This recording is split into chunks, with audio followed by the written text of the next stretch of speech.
Aloha and welcome to Mystic Wisdom Dialogue here on the beautiful island of Kauai in the center of the largest ocean in the world.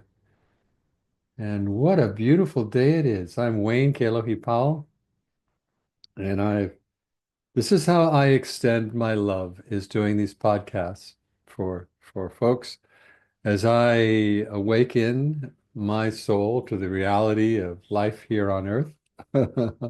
I like to I like to share that with you guys and get some feedback, find out how things are going with you and your process. So today, um, yay! Every day can be a yay, right? But it's not so much the way we usually wake up. And that's just part of being human.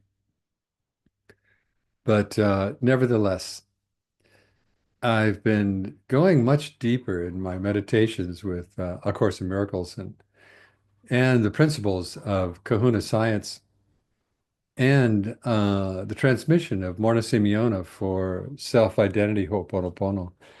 And I'm finding that it's all the same roots, it's all the same philosophy, it's all the same idea that we are living in a dream that God is having. So we're living in the mind of God, with God's mind within us, in a dream. And the dream is about separation from God. So I'm like thinking, okay, well, what was the fall as the Catholicism presents to us? Well, apparently, we all still live in heaven in this moment. And there's a part of us that is physical, and that part of us is the fall from heaven into a physical dimension. See, we decided, given freedom and free will, living with our Creator in heaven, uh, to have our own identity, to use our free will to separate us from the heaven that we were created in. And apparently, that created the body. And what is the body? The body is a beam of light of swirling thoughts. And that is what makes our physical body is as a thought form in this reality. Now, these are things that I'm coming upon that are blowing my mind because I'm having an experience of like what's called the Holy Spirit, just simply the one Spirit, as a significant other. Yes, a very tangible experience. This is for me. So I wanted to reflect that to you. Could happen to you. But nevertheless, this idea of being light, being love in a body, as our original self, as the part of us that was created, we call it a soul, as an aspect of the one, like a ray of the sun, right? And then this idea that we share the one mind of God, we share the one heart that beats all of humanity. And what are we really here for, other than to discover ourselves as separate from what we call heaven, for lack of a better word, or creator, for lack of a better word, God, um, and experience ourselves as an ego, an individual consciousness that can live for itself rather than the whole. Wow.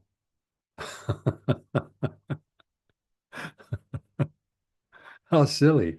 We would leave heaven for that experience. Well, we did. And we're all finding our way home. That's the deal here. And how do we do that? Well, it's called forgiveness in the technology. because there's really nothing to forgive if this is not real. If this is a dream that we're all having in the light of God, then we will wake up just like we always do from a dream.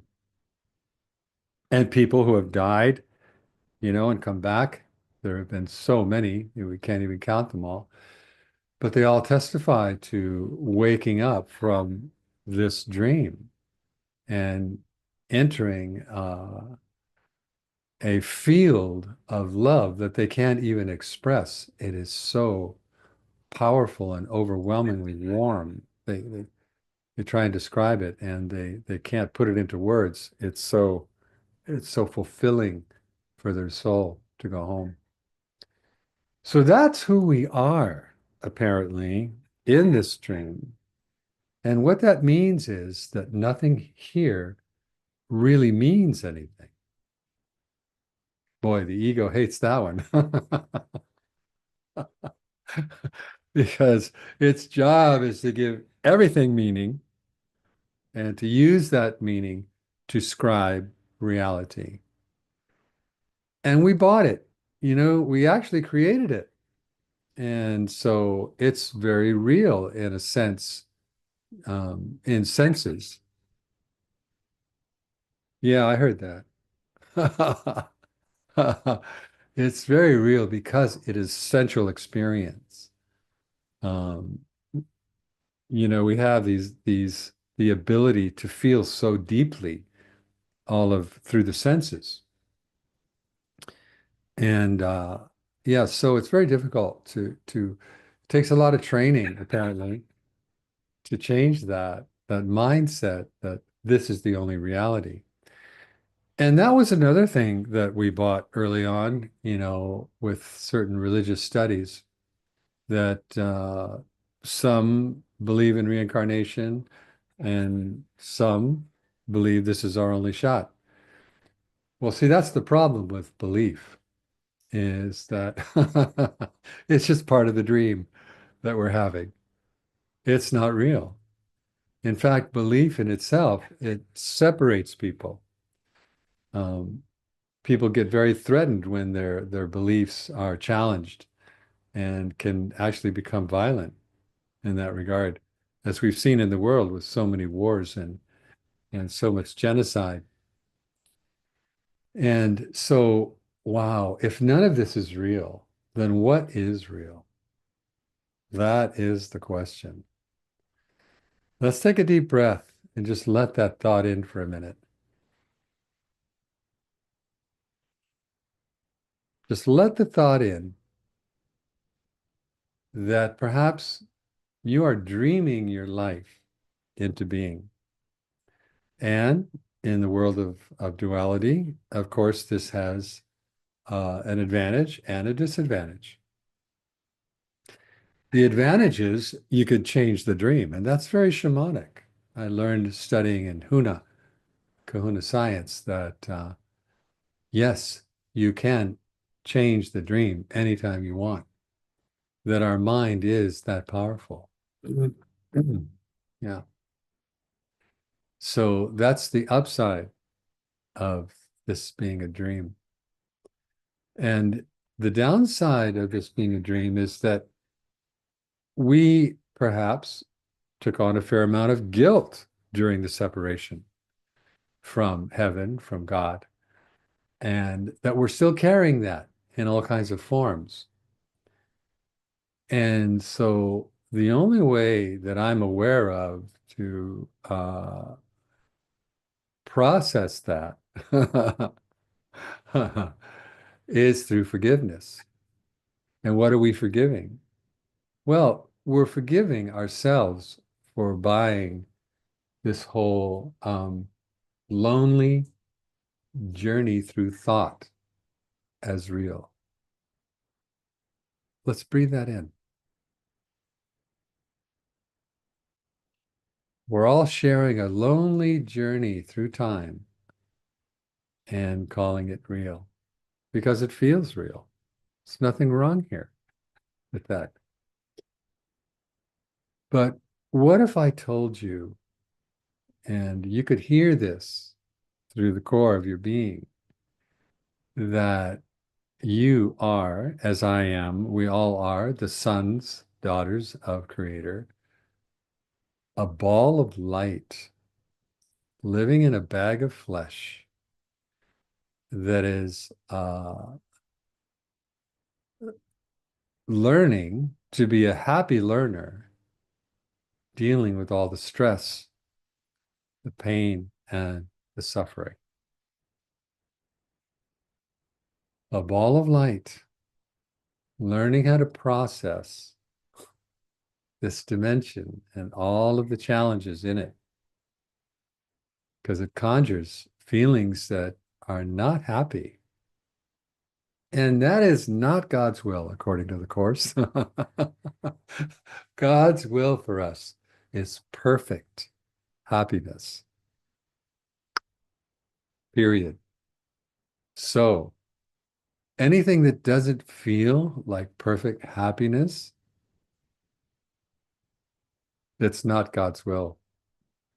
It comes from our mind. Our mind subconsciously, consciously has created a couple of nightmares that we get to experience. Now, the detachment from this is the journey. And so there has to be some education and some discipline about, you know, monitoring our thoughts. And if it doesn't make us feel good, don't, don't buy it. Don't think it again. Don't give it a second thought. Yeah. So, I mean, there's a place for all emotions for sure. I mean, anger and is just as valid an emotion as joy, as long as we're viewing it from the idea that we are in a dream and that it's not real. Wow. Well, there's there's a few things to think about. So, are you aware of the light that you are? And are you just more than mentally aware? Are you conjuring or invoking experiences that you can actually feel the tangible experience of the light that you are?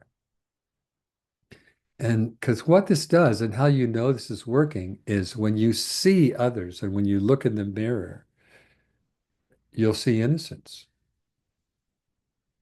When there is no guilt present whatsoever of any kind, conscious or unconscious, you're living in heaven. You're living the joy that God scribed for us as our beingness. So the purpose of our life becomes forgiving the dream. That's it. That's how guilt goes away, is by forgiving the dream.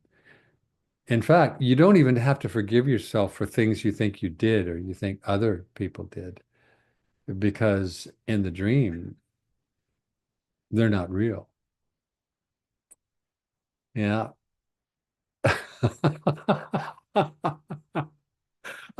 I know how hard this is for the ego because, I'm growing through this myself.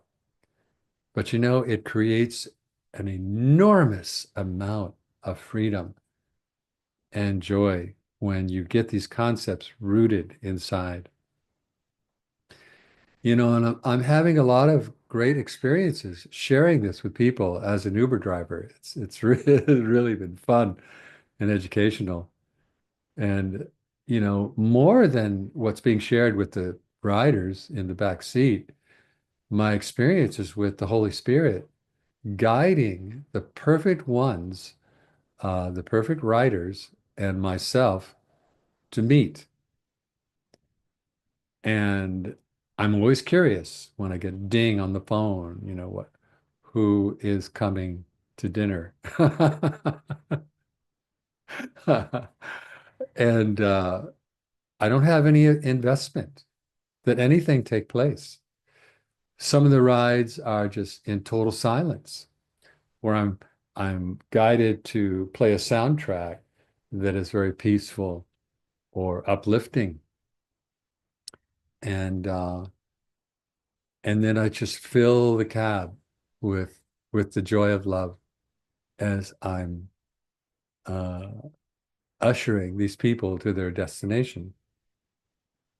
And so I'll breathe in golden white light, expanded in my heart, and just fill the cab of the car with love. And if they start talking to each other, if it's a couple, I'll turn the music down so they can actually hear each other. And I won't speak until I'm prompted to speak by the Holy Spirit, and exactly what to say. So there are three lines that the Course gives us to live our daily life by.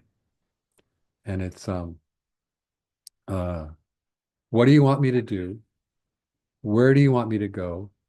And what would you have me say? What do you want me to do? Drive Uber. Where do you want me to go to the next pickup? What would you have me say? Yeah. So I am experiencing A Course in Miracles driving Uber.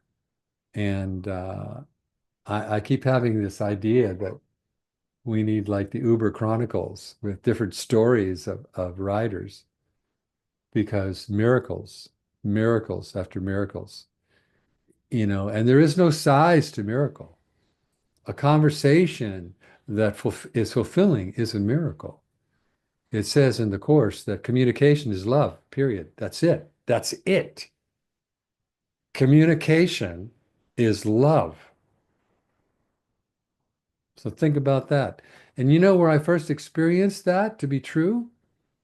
I wasn't studying the Course at the time, but one of my sons, who I hadn't seen in many years, he was extremely angry with me. And we happened to be in the same city. Um, and he heard that I was there and he wanted to talk to me. He had something to get off his mind. And so as I stood there and he saw me and he came over, he left his friends and came over to talk to me, I just filled with fear because I felt so much violent red energy in the field.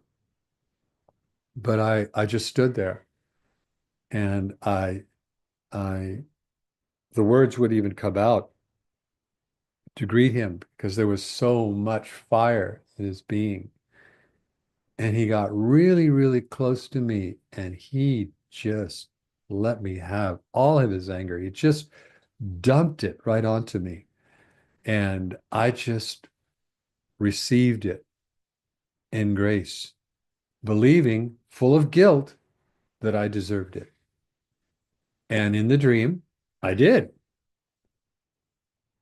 And so I was so glad that he didn't hit me because, that would have been even more painful.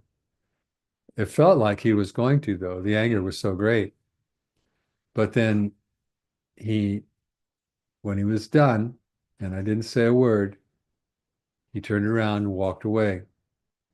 And I turned around and walked away. And as I was walking to my car, the feeling of fear and guilt started to subside. And, but it was still there really prominently. So I got in the car and I sat there and I couldn't drive. I was just wondering what just happened. And I started to breathe slowly and deeply.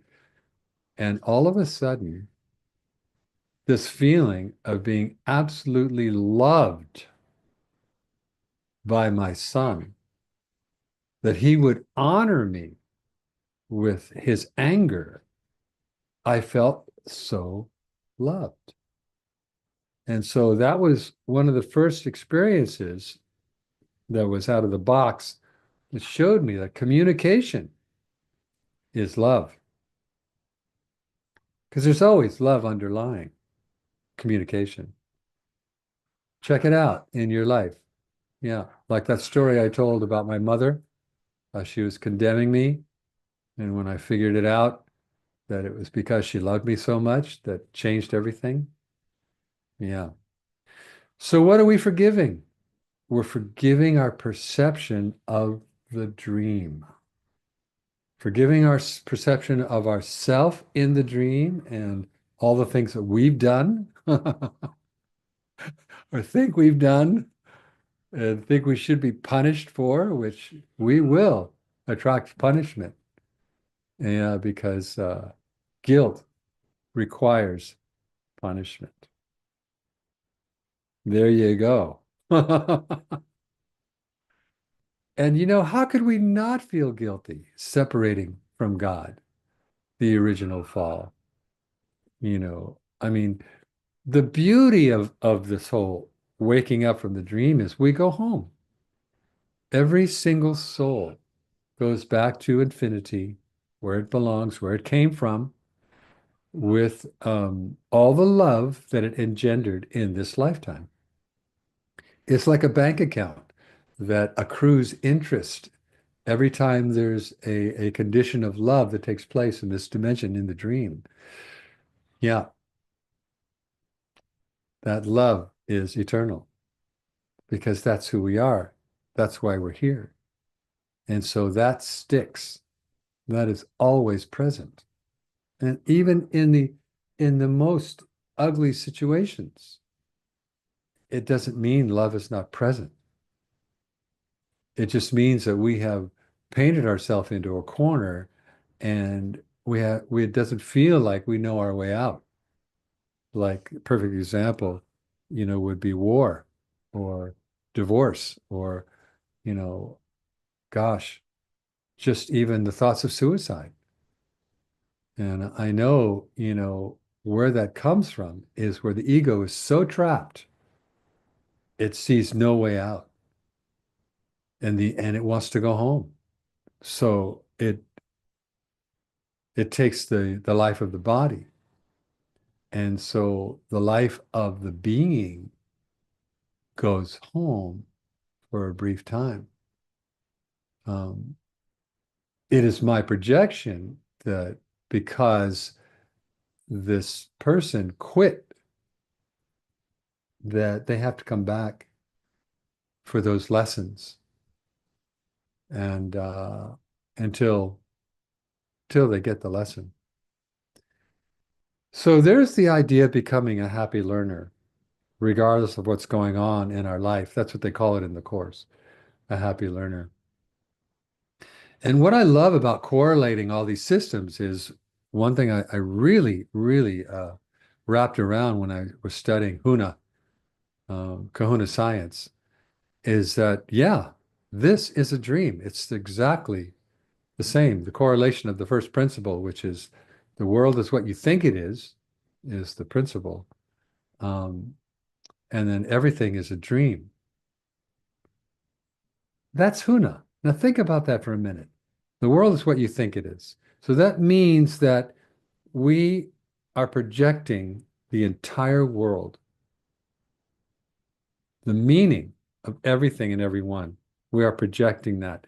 The world is what you think it is. Nothing more, nothing less. So we think that's a stove, that's a lamp, that's a candle, that's a crystal. This is a book, this is a microphone. The world is what you think it is. Now, the Course now takes things one step further and it flips that whole idea into the world is not at all what you think it is. Giving something meaning doesn't mean that's what it is. That's right.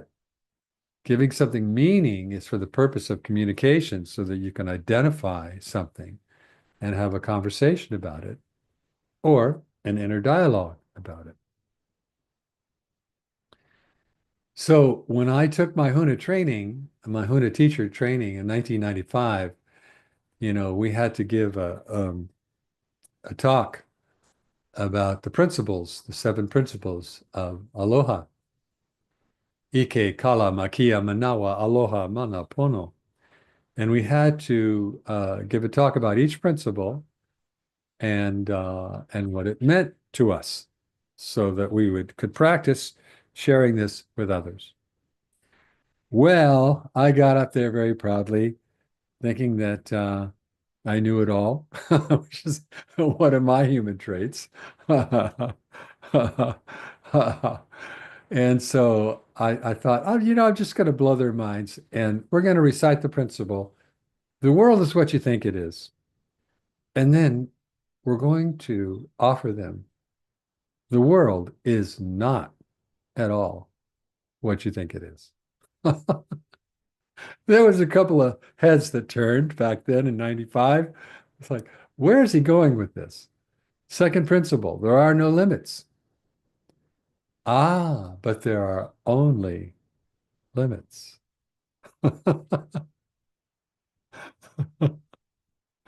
Attention, third principle, attention goes. Oh, energy flows where attention goes.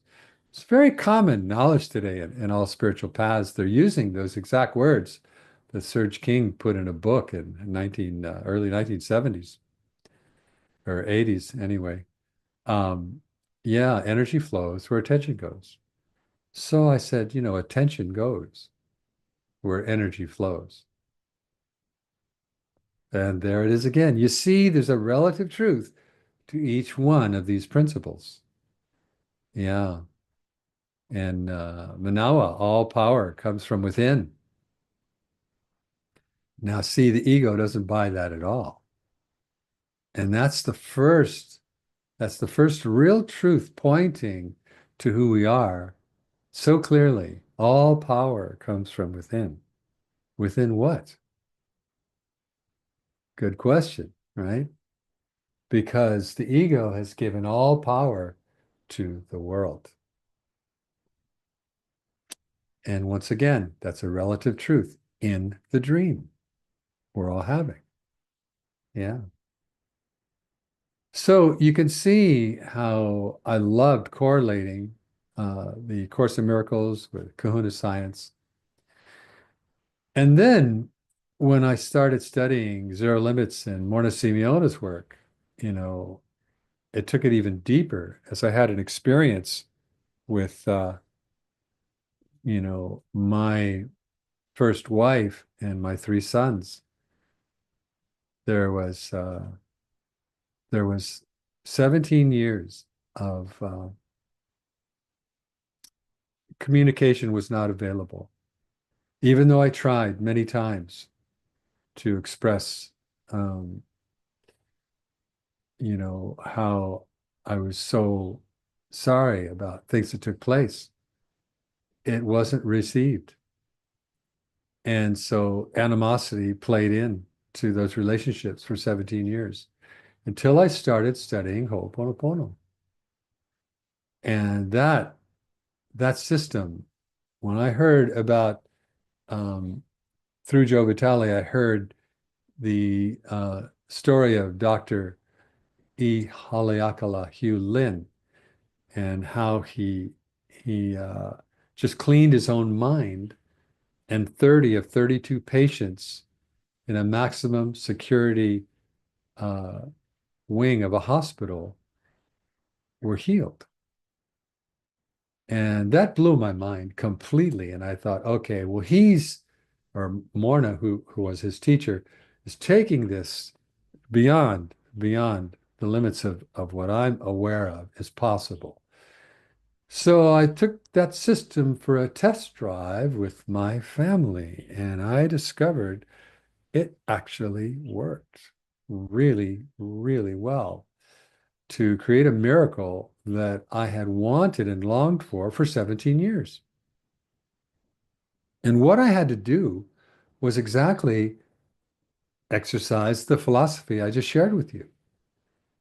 I had to stand down from thinking that I knew what had happened in the past and what was happening in the present.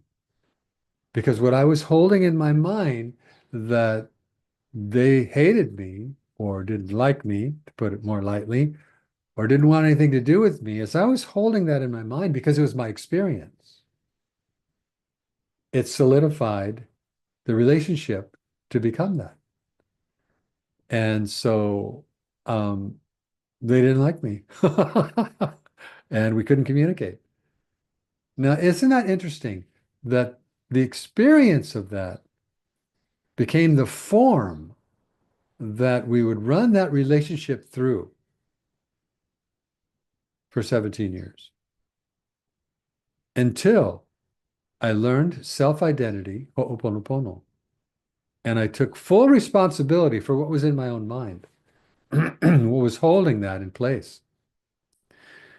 And so I started practicing the exercises that I was reading about in Morna's system. And I started going inside and having a personal dialogue between my father, mother, and child, spirit, mind, and body. And I would clear and clean the memories of the experience that solidified the idea that they hated me. I would clean and clear all those memories that made that a form for the experience of the relationship. So, not only cleaning my own thoughts about myself and what I thought I did, cleaning, what does that look like? Cleaning means um, eradicate any guilt, seeing my innocence that with what I knew at the time and what my emotions were telling me at the time that I had performed appropriately, humanly, even though to the ego it was dysfunctional. Still, that was my experience. And therefore, I'm innocent. Wow. Now, see, the ego hates it when you let go of guilt and blame because that's its job to keep shame, guilt, and blame in place, to keep us small, to keep us separate from the experience of innocence. So then I had to erase the thoughts of what I thought they were thinking about me. And that had to go as well. So in my meditations, I would once again, father, mother, child, spirit, mind, and body. I would bring my inner family together and I would find those thoughts that are thought forms that the former of the relationship had taken. Find those thoughts and erase them. It's what's called in Hugh Lin's system. Erase those thoughts. Erase them. Use your breath, use the light. In my book, Reclaiming Original Innocence, there are exercises on how to do this. So you might want to check that out on Amazon. Reclaiming Original Innocence, audio, Kindle, and paperback. And so I did the work, and all of a sudden, there was a shift in the outer world where I got this email from a young Canadian who wanted to train with me in Hawaii. And I was broke. I didn't even have money for a plane ticket at the time. So he called me and he said, "Hey, can I come for personal training?" And I said, "Yeah." So what do you want to learn? And so we put the training together, and within half an hour of the phone call, I had money for a plane ticket. And here I was now on the foot of fulfilling a promise I made to my oldest son that we would have a father and son dinner when he turned 30 years old. And this was in March, and my son was born early May. So we put the training together for the end of April. And I called my son. I said, "Hey, it looks like we're going to be able to have that dinner." And he was like, "Wow, that's great, Pop." So I got the ticket and I went and I did the training in the end of April. And then I called my son and, "Hey, it's time to meet for for our father-son dinner. And you're going to be 30. This is so awesome." So he says, okay, come down toward the tattoo shop through the tree tunnel. Let's meet at our favorite Italian restaurant and and we'll have that dinner.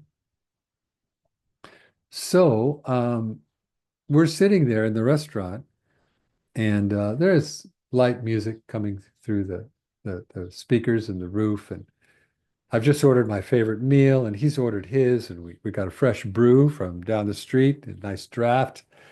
And we're just having a really good old time. And his phone rings. And all I can hear him say as he opens the phone is, hey, come on down the tree tunnel and park. That's where we are. And come on in. We're at Pizzetta's. Too bad. Pizzetta's is no longer there. COVID took it down. But nevertheless, so he hangs up the phone and I says, wow, that's really cool. Which one of your brothers? Are they both coming? Who was that?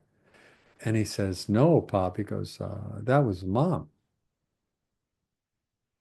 Now, normally when I hear that word up to this point for the last 17 years, because of my experience of condemnation, I feel like kicked in the stomach with a metal boot. It doesn't feel good, filled with guilt and shame and blame. And, but it didn't happen. And I was like, wow, what's going on? I felt my stomach and it wasn't there. The guilt wasn't there. The shame wasn't there. And so I tasted my beer. Wow, it still tasted good. What's happening here? This is amazing.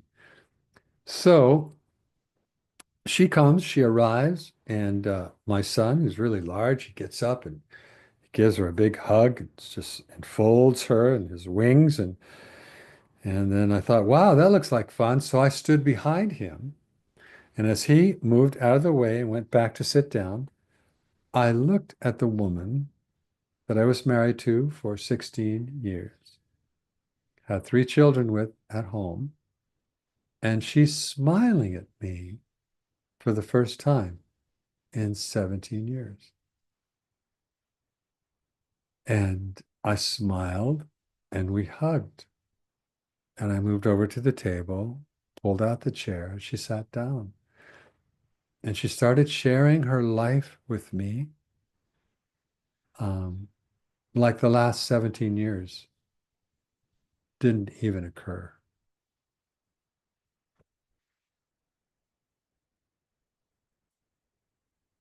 That's why when you go to my website, Wayne K. Powell, the letter K.com, the first thing you read is let's create miracles. Why? I just told you why. What I've learned through all my teachers and all my studies of religion and spiritual paths is absolutely golden. The golden pathway to bring us home, to bring us to an experience of heaven here on earth. Yeah. So there you go. There's my Sunday morning rant, and I hope you enjoyed that because I really, I really enjoy sharing the experience of how to erase thoughts that are percolating guilt and shame within, and what can happen when you do. So I'm open to any questions that may arise at this point. I see we've got Sandy and CL, Edzard in the house. Thank you guys for showing up. You can unmute yourself if you have a question or click that button on the bottom that says raise your hand. And yeah, let's drive this a little deeper.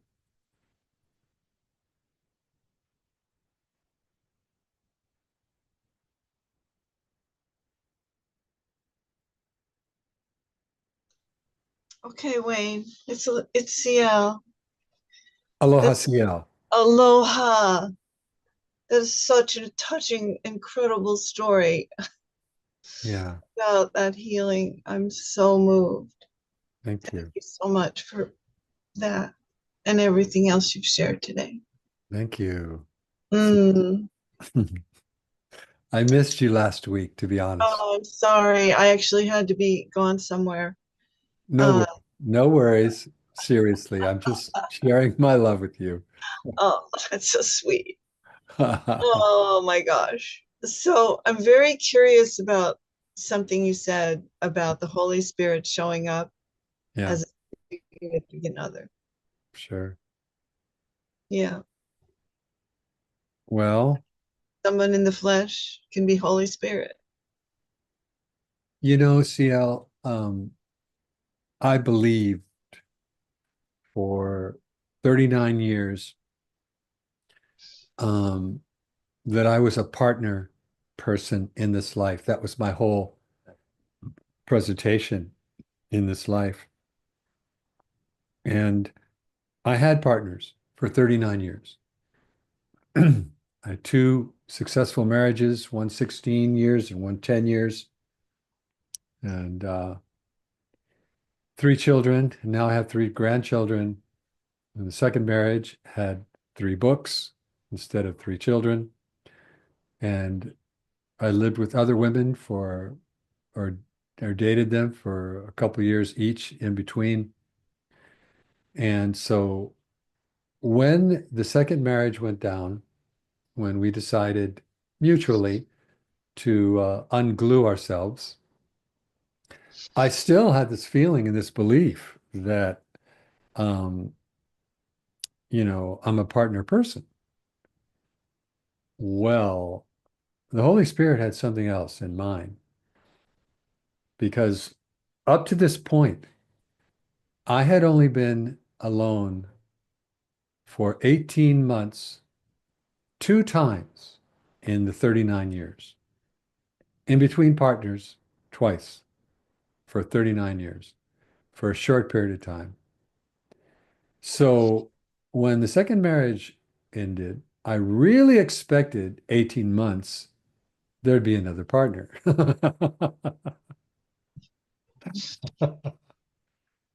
It's been 11 years now. I'm still single.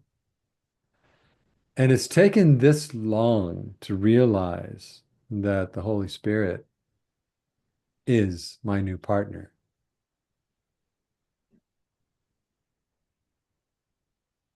And how I've made that a tangible experience is through daily devotional practice of going into the dream of living in a body here and calling in the Holy Spirit. And during the activity of the days, this is something that happens very quickly as a mindset. Yet when I go to bed at night, um, it's much more of a devotional invocation where I wrap myself around this giant pillow, full length body pillow, and close my eyes and pretend that I'm holding the Holy Spirit as I've held several women for 39 years. And I breathe that in, and I have a tangible experience of illumination before sleep.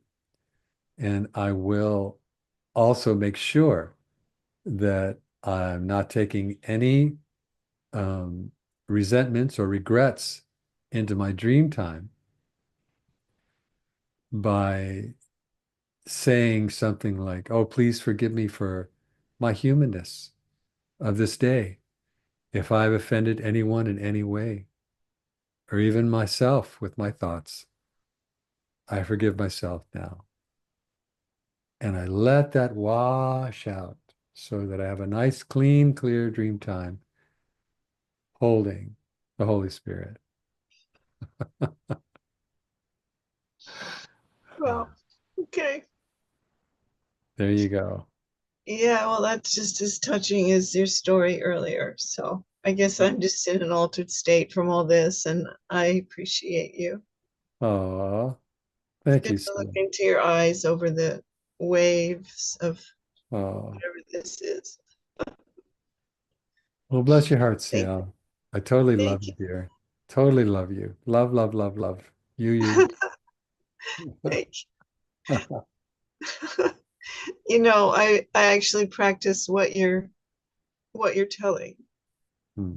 Awesome. I'm ready for another level of, well, Course in Miracles, right? Yeah. Yeah. Reality takes on a different form with a capital R when you practice all these concepts, because they go against the grain. You Mhm. know, when you look at what's happening in the world and what's happening in our own mind. I mean, just the idea that we are projecting the world as a dream is so difficult for the egoic mind. Uh, Actually, it's impossible for the egoic mind to actually believe that. So we really do want to invoke the part of our mind that is God's, and have that determine what we think. And that's where the Holy Spirit comes in. And so when you have a thought, ask yourself, am I am I thinking with the mind of God? And you know how you'll know? It will bring you joy. When we think with the mind of God, we are filled with joy. It's that simple. Well, I'll just share something quickly because I think I know what you mean. Um, the other day, I've been feeling really tired. A relationship I was in ended this year, and um, I got really tired, trying to keep it together.